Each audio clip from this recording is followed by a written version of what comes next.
ஏன் இந்த பாவங்கள் ஜெகதீஸ்வரா, ஏன் இந்த கோலங்கள் பரமேஸ்வரா, ஏன் இந்த தடுமாற்றம் சர்வேஸ்வரா, ஏன் இந்த அவலங்கள் கங்காதரா.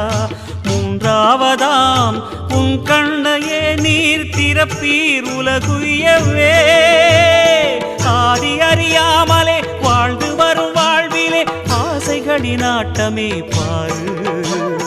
வாழ்க்கையின் சாவியும் ஆழியில் வீழ்ந்ததே, வழி என்பதென்ன இனி கூறு.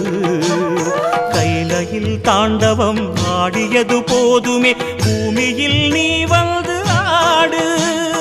பூமியில்